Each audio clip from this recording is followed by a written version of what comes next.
$11. That's what was left in my pocket when I climbed into the driver's seat of my own truck and realized it was going to be my bed for the night. Frederick Lee, 64 years old. 3 months back, I owned a company, a house on a quiet street, and a name people trusted around Toledo. Now I had a truck with a bad heater and a body too old to sleep sitting up in it. Losing everything doesn't creep up on you slow. It knocks the legs out from under you all at once. I ran Lee Electrical for 26 years. Good crew, good name, not one shortcut taken in all that time. A subcontractor I hired twice botched a wiring job on a retail job downtown. The building owner didn't bother chasing him down. He came straight for me instead. My own insurance company found a loophole buried in the fine print and cut me loose. The judgment landed at $1.6 million. First, the company folded. Then the bank took the house. Then I was sitting in a Walmart lot with $11, watching families walk in and out with full carts like nothing in the world was wrong. I had exactly one call left to make. My daughter, Lucy. She lived out in Sylvania with her husband, Andrew, in one of those cookie-cutter neighborhoods where the grass looks fake it's so even. 4 years back, I handed them $60 grand toward their down payment. No strings, no mention of it since. That's just what a father does. I called. Lucy told me to come on over. Andrew answered the door looking like he hadn't expected me, which was odd, seeing as we'd talked less than 2 hours earlier. "Dad?" A pause. "Come on in, I guess." Lucy appeared behind him in the hallway, wearing that tight, polite smile she wears when she's annoyed and trying not to show it. "Just need the couch a couple nights," I told him. "I'll be up and out before either of you wake up. Won't be in the way." She glanced at Andrew. Just one glance. 26 years running a business teaches you to read a room before anyone opens their mouth, and that glance told me exactly where this was headed. Andrew rubbed the back of his neck. "Here's the thing. My mother's actually been staying in the guest room. She's had a rough couple months, and her sister's flying in this weekend, so the room's kind of already—" He didn't finish. Didn't need to. I wasn't angry, not exactly. It was something colder than anger. Standing on my own kid's porch, getting handled like a problem someone else needed to solve. Lucy's voice dropped into that gentle tone people use right before they close a door on you.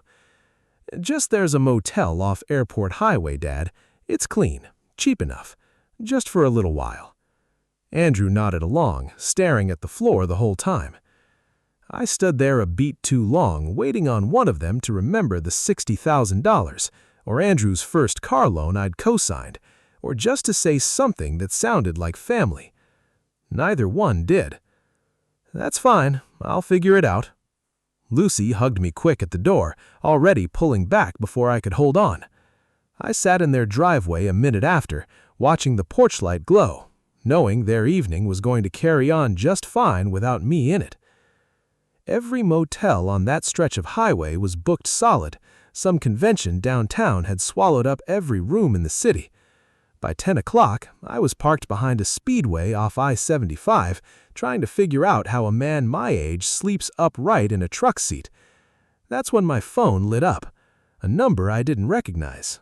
Almost let it ring out. I'd had enough of strangers for one day. Something made me pick up anyway. "Mr. Lee?" The voice was even, businesslike. "Name's Tommy Jones. I work for a man named Broderick Hale.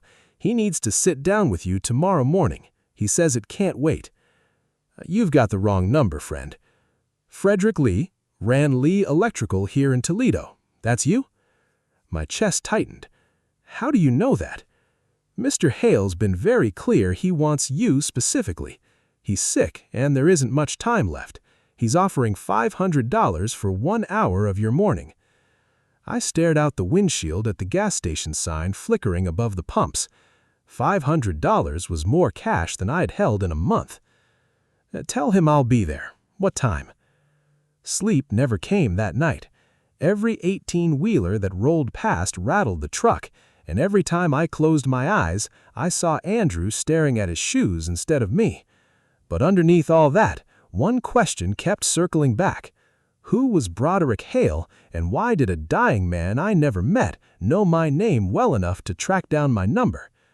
I'd find out by morning, and it wasn't anything close to what I expected.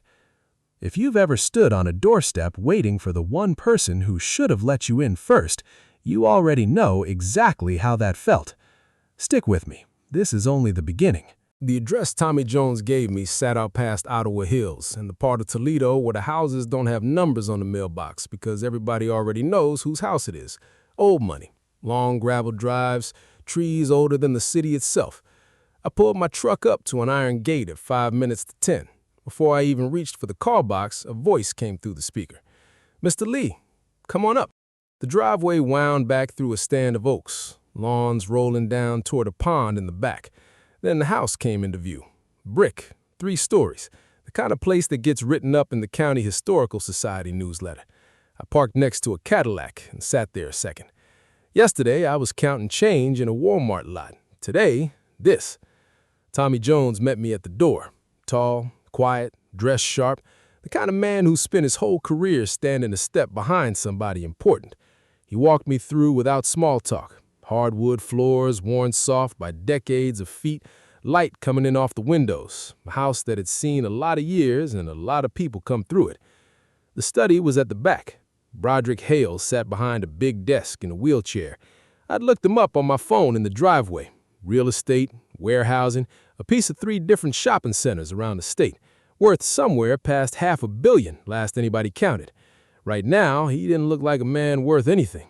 Thin, pale, hands folded on the desk like they were too tired to do anything else. But his eyes were sharp, wide awake, even while the rest of him looked like it was shutting down. "Frederick Lee," he said. Not a question. "Sit." I sat. "You don't know who I am," he said. "I looked you up this morning. Real estate, big operation." He almost smiled at that. "Do you remember March the 9th, 8 years back?" Something shifted in my chest before he even finished the sentence. I knew that date. "Route 20, he said, quietly. "Just outside Sylvania. It was raining." I remembered the rain. I remembered the road turning black and slick under my headlights, a car crossing the center line straight at me, and that sound, metal folding, a car leaving the road, a sound you'd never forget once you've heard it. "That was you," I said, "the car that went off into the creek. That was me. 8 years, and I never once got the chance to say it to your face." "You pulled me out," he said. "Water was rising fast. Wasn't a decision, really. 3 other cars passed you first, saw your headlights down in that creek bed and kept driving. I hadn't known that, not once in 8 years. You broke my window with a rock off the bank, cut your hand open doing it. Wasn't anything. The paramedics logged your body temp when they got there," he said. "You were hypothermic, Frederick Lee. You'd been in that creek 15 minutes in March, freezing, bleeding, and you took your own coat off and put it on me. I'd forgotten about the coat entirely. You sat with me on the bank and held my head up till the ambulance showed, rode with me to the hospital, stayed till my kids got there." He closed the folder in front of him. "Then you went home and never told a soul. Didn't seem like something to brag about." He looked at me a long moment. "I was drunk that night," he said. "I need you to know that. If I died in that creek, it would have been nobody's fault but mine." Hearing him say it plain like that landed harder than I expected. "But I didn't die," he went on, "because you stopped. And what I've done with the years you gave me, that's what I need you to understand before I'm gone." He slid a document across the desk, slow. Legal head her, my name near the top. Numbers I had to read twice before they made sense. "I'm dying, Frederick Lee," he said, steady as anything. "Pancreatic cancer, weeks, not months. And before I go, I've got some things to settle." I looked up from the page. "I don't follow." "You will," he said. "You just don't believe it yet." I sat in that study another hour. By the time I walked back to my truck, I wasn't the same man who'd driven in through that gate. But before I left, Broderick told me one more thing, something that had nothing to do with money, something about Lucy. And that part was worse than anything on that page. Broderick didn't hand me the folder right away. He let me sit with the numbers first, Let me read them over and over till they stop looking like a typo. Then he said, "There's one more thing you need to hear before you make any decisions." He reached to the side of the desk and pulled out a second folder. My name was written across the tab in careful handwriting. "I've kept an eye on you," he said, before I could ask. "Not in a strange way. After that night, I needed to know you were all right. Has someone check in on you now and then?" "How long?" 8 years. I stared at the folder. "The last report came in 2 weeks ago," he said. "I know about Lee Electrical, the lawsuit, the house." He paused. "I know you went to Lucy's." The air went out of the room. "I know what happened on that porch, Frederick." He opened the folder and slid 3 photographs across the desk. Long lens shots. Me standing on Lucy's porch with my suitcase. Andrew in the doorway behind her. Me walking back to my truck alone. I stared at them without picking them up. "My man recorded the conversation," Broderick said. "Would you like to hear it?" No. He played it anyway. Lucy's voice came through the little speaker on his desk, clear as anything. "We just don't have the room right now, Dad. It's not a good time." Then Andrew, "There's a hotel on Airport Highway, isn't there? Something temporary." Hearing it played back in that study was worse than living it on the porch. On the porch, I'd been too stunned to catch every word. Here, I heard all of it. The rehearsed calm in Lucy's voice, the way Andrew said temporary like he'd practiced saying it in the mirror. He clicked it off. "There's more," he said. "Conversations after you left. How relieved they were. How they'd been dreading you showing up for months." I looked out the window at the pond, flat and gray, not caring about any of it. "Why are you showing me this?" I asked. "Because what happens next is going to test every relationship you've got, and I need you walking into it with your eyes open." "What do you mean, what happens next?" He folded his hands. "When I die and this will goes public, and it will, these things always do, your daughter and her husband are going to call you, probably within hours. They'll be sorry. They'll say they were stressed, that they made a mistake, that they love you." He paused. "And part of you is going to want to believe them, because no father wants to think his own kid doesn't care." He pulled one more sheet from the folder and pushed it toward me. Andrew's name at the top. "Your daughter's husband has $38,000 in credit card debt. They're 2 months behind on their mortgage. Lucy's spending has gone up $25,000 a year, while his income stayed flat. They're looking at foreclosure inside of 6 months. I stared at the numbers. "She told me business was good. Told me Andrew got promoted. He got a $6,000 raise. She spent $25,000 more the same year. They're drowning." "Then why wouldn't they just let me in? I know what drowning feels like better than anybody." "Because helping you would have meant admitting they had a problem, and admitting they had a problem meant your daughter was wrong about something. Easier to make you the cautionary tale, the father who didn't plan right, the one who should have known better." I sat with that. 26 years of putting Lucy first, extra jobs to cover her tuition, co-signing that first car, $60,000 handed over without one condition attached, boiled down to a cautionary tale in her version of the story. "There's one more recording," Broderick said. He didn't ask this time, just press play. Lucy's voice. "If he inherits real money, we need to get back in his good graces fast. I've been thinking about how we handle it." Andrew, quieter. "Handle it how?" "We tell him it was tough love, that we believed he'd bounce back on his own, that we didn't want him feeling like a charity case." "When was that recorded?" I asked. 3 days ago. 3 days ago, I was sleeping behind a gas station, and my daughter was already writing the script for making up with me." "I'm sorry, Frederick," he said, and he meant it. "I hope what I'm giving you turns out to be worth more than that." I walked back out through the house, past the worn-down floors, past the pond out back, out to my truck sitting next to that Cadillac. I sat in the driver's seat a long while before I turned the key. Broderick Hale died on a Thursday morning, 6 days after that meeting. Tommy Jones called while I was eating breakfast at a diner off Central Avenue. The will reading was set for the following week. I wore the only suit I owned, 5 years old, didn't sit right on my shoulders anymore.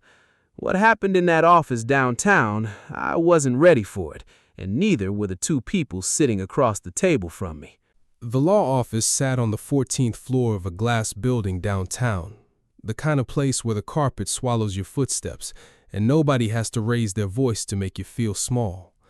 I got there 15 minutes early in that 5-year-old suit, sat down in a conference room with floor-to-ceiling windows looking out over the Maumee River. I wasn't alone. A man about 35 sat at one end of the table, sharp suit, watch that cost more than my truck, Broderick's eyes, none of his weight behind them. This was Jamie, the son. Across from him, a woman around the same age scrolled her phone like the whole morning was an inconvenience she was waiting to get past. Kenya, the daughter. Neither one looked at me when I walked in. The attorney, Holly Hopkins, was exactly what the room called for. Gray suit, steady voice, the kind of calm that comes from doing this exact thing 100 times before. She laid out a stack of folders and waited till we'd all settled. "We're here for the reading of the last will and testament of Broderick Allen Hale," she said. "Mr. Hale made significant changes to his estate in the final weeks of his life." Jamie leaned forward. "How significant?" "The previous will divided the estate evenly between his 2 children. This document replaces that entirely." Kenya finally looked up from her phone. Holly opened the folder and read in that flat, careful voice lawyers use to keep the room from catching fire. "To my son, Jamie, who has spent the last several years waiting for me to die so he can keep funding a gambling habit he refuses to name, I leave $100,000. I'd suggest it go to a treatment since you already know you need it." Jamie's face went white. "What is this?" Holly kept going, same flat tone. "To my daughter, Kenya, who has called me 19 times in 3 years, every call asking for money, I leave $100,000. I hope it brings you more peace than the $400,000 before it did." Kenya stood up so fast her chair scraped the floor. "He can't do this." "Your father was evaluated by 2 independent physicians confirming full mental competency at the time of signing," Holly said, not looking up. "He could, and he did." "Then who gets the rest of it?" Jamie's voice had gone very quiet. Holly turned to me. "The remainder of the estate, approximately $540 million, including all business holdings, real property, and personal assets, is left in full to Frederick Lee Hale." The room went dead silent. Jamie and Kenya both stared at me like I'd come through the wall. "Who is that?" Kenya said. "According to the documentation your father provided," Holly said, "Mr. Lee saved his life 8 years ago. The will states, quote, he is the only person who ever showed me kindness expecting nothing back." Jamie shoved back from the table. "Our father is giving $500 million to a stranger over a car accident." "I pulled him out of a creek," I said. First thing I'd said since walking in. "His car went off the road in the rain. He'd have drowned." Kenya turned on me sharp. "So you did the decent thing, and now you think you're owed our inheritance?" "I didn't ask for any of this. Didn't know your father's name 10 days ago." "Nobody hands over that kind of money to a stranger," she said. "What did you say to him? What did you do?" Holly cut in before I could answer. "Your father left individual letters. He asked they be read aloud in this room." She handed me a sealed envelope, then one each to Jamie and Kenya. I opened mine first. "Frederick, if you're reading this, Jamie and Kenya have just found out that years of not showing up have a cost. They're probably calling you a con man right now. Don't listen. You earned this 8 years ago on the side of a road in the rain. You earned it every day since just by staying who you are. I watched you for 8 years and never once saw you slip. That's rarer than any dollar amount I could leave you." Jamie tore his open and read it in silence, then out loud, voice shaking. "To Jamie, Your gambling debts currently total $590,000. You've borrowed against your trust, run cash advances on 11 different cards, and forged my signature twice to move money you had no right touching. Full report attached." His hands wouldn't stay still. Kenya opened hers, voice dropping to almost nothing. "To Kenya, in 3 years you've spent over $350,000 on clothes, procedures, and travel while calling yourself an artist online. You've never sold a single piece. You've never kept a job past 2 months. Documentation attached." She turned the letter face down on the table. "He had us investigated," Jamie said. "He had everyone investigated," Holly said evenly, "including Mr. Lee." Kenya looked at me, the hostility still there, but something else underneath it now. "He was our father. How could he do this to us in a room full of people?" "Maybe he was hoping you'd prove him wrong." Neither one had an answer for that. The meeting ran another half hour. Transfer logistics, asset management, timelines I'd need somebody smarter than me to explain twice. Jamie and Kenya left without a word to anybody. I was in the elevator heading down when my phone rang. Lucy. I looked at her name on the screen a long moment before I picked up. "Dad?" Her voice came through warm, careful. "Is it true about the inheritance?" "It's true." "Dad, that's incredible. That's life-changing." And there it was. Not quite excitement, something under it, calculating. "Andrew and I have been talking. We feel awful about how we handled things. We were stressed. We didn't think it through. We'd love to have you over, celebrate, and apologize properly." 24 hours ago, these same 2 people told me they didn't have room on a couch for their own father. Let me think about it. "Of course, we're here whenever you're ready." I hung up and stood in that lobby a minute. The envelope Broderick had given me, the one with more on Lucy and Andrew I hadn't opened yet, was still sitting in my jacket pocket. I put my hand over it through the fabric. Tonight, I thought, tonight I'll read the rest of it. I got to Lucy's house at 7 on the dot. Bottle of wine in my hand, nothing expensive. I wanted to see if they'd even notice. They didn't. Lucy opened the door in a dress I'd never seen before, the kind you buy special for an occasion. She pulled me into a hug that held on a beat too long. "Dad, we're so glad you came." The house looked different, cleaner, staged almost, like they'd spent the whole afternoon getting ready for somebody important. Because they had. Andrew came out of the kitchen grinning. "Dad, come on in. Can I get you something? We picked up that bourbon you like." I'd never once mentioned liking any bourbon in my life. "Just water," I said. We sat in the living room, quiet for about 30 seconds before Andrew broke it, trying to sound casual. "So, this inheritance thing, that's really something." "It is." $500 million, Lucy said, shaking her head slow. "I can't even picture that kind of money." Another glance between them. Quick. They thought I wasn't catching it. I'd been catching it since I walked through the door. Lucy leaned forward, face settling into something soft and rehearsed. "Dad, before anything else, we owe you a real apology. We handled that night terribly. Andrew's mom's been sick, work's been a mess. We weren't thinking straight. Honestly, we were trying to protect you. You're proud, you're independent. We thought if we jumped in too fast, you'd feel like a charity case. It was tough love. We believed in you."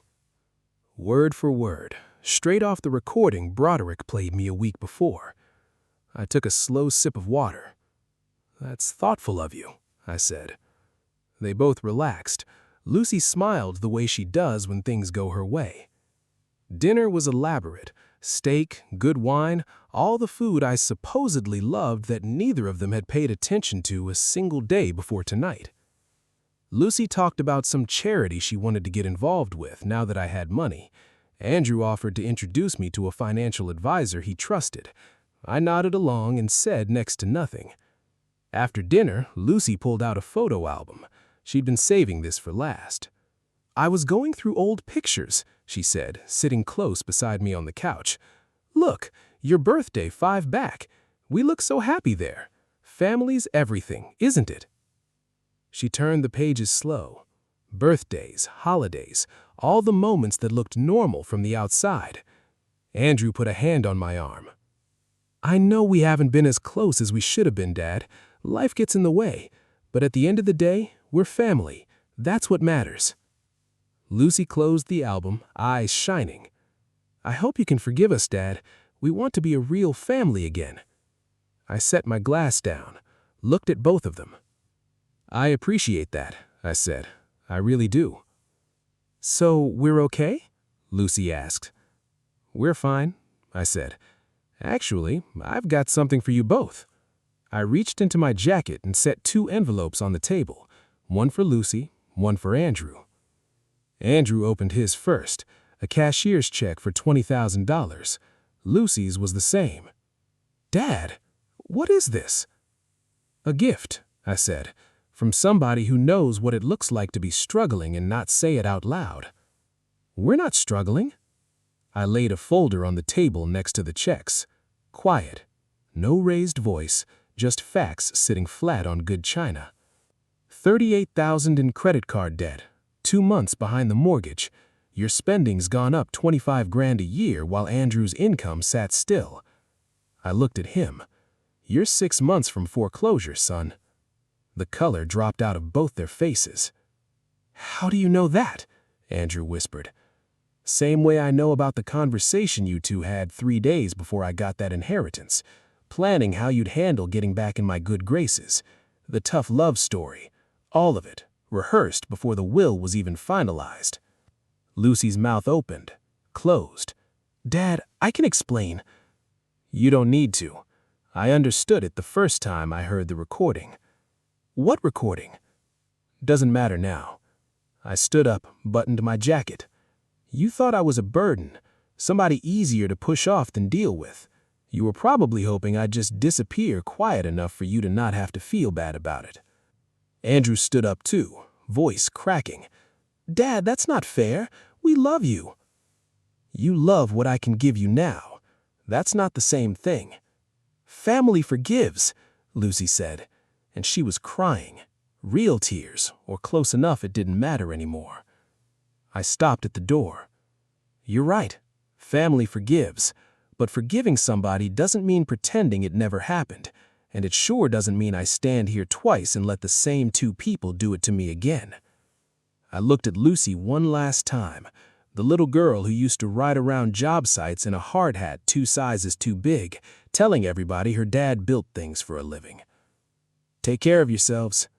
And I shut the door quiet behind me. 6 months later, I'm sitting on the porch of a house outside Maumee, watching the sun go down over the water. Nothing fancy, just a solid house on a quiet lake, paid for in full. No mortgage, no bank, nobody who can take it from me. Broderick Hale called me out of the nowhere over a debt from 8 years back. I pulled him out of a creek once, never thinking twice about it. Neither of us knew what that night would turn into. But I still think about the last thing he said to me before I left that study. You gave me 8 years, Frederick. I hope what I'm leaving you is worth more than that. It was. It really was.